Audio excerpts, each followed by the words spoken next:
Good evening. I wanted to take a brief moment to introduce myself.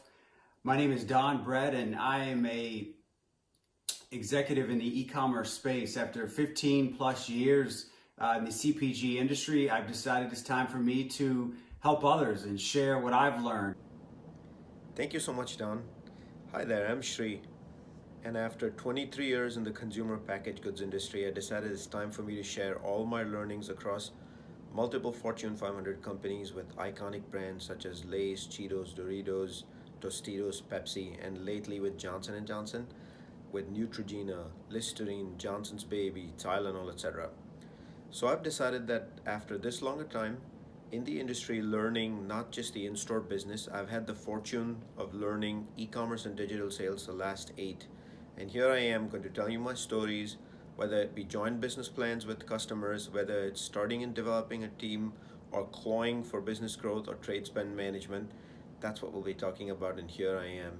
It's been a wonderful ride for 23 years, and here I am. You can ask me questions, and we hope to engage with you and make the most out of this video cast.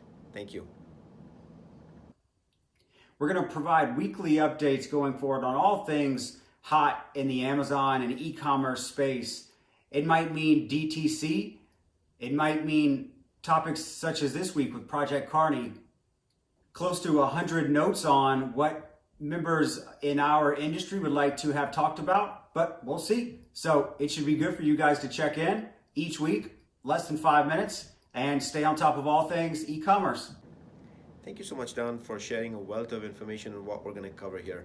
So if you're having challenges with brand equity protection, just trying to learn how search engine optimization is, what's the difference between paid media and search engine management? How do you actually acquire talent in this ecosystem that's digital and e-commerce? How do you train, retain? How do you cross-functionally take thousands of people in your company and make sure you have all the assets you need for the right e-commerce packaging? It could be supply chain and logistics, or simply trying to hit vendor lead times that sound unreasonable to you. We've got the scoop for you, and we've got stories across the board for you. After having publicly spoken about it for so many years now, finally, it's going to be here on a podcast, and I hope you can enjoy what we have to say. And of course, as always, do share what you think, ask us questions, and Don and I will be sure to make ourselves available to be with you. Thank you. So our first topic that we want to talk about this week is Project Carney. So who here has heard of this?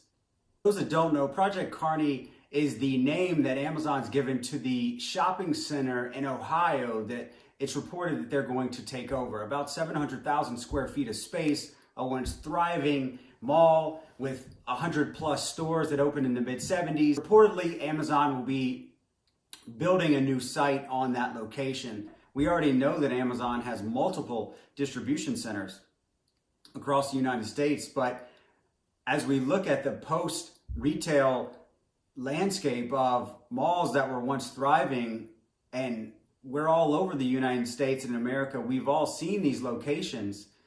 What happens to them? How do retailers take advantage of a shift that's occurring? It's going to be very interesting to see what happens, how Amazon reacts, how the marketplace reacts, and ultimately, it's going to be interesting to see how our brands of all kinds in our spaces can really take advantage of the shifting landscape for their benefit as well as the benefit of the consumer.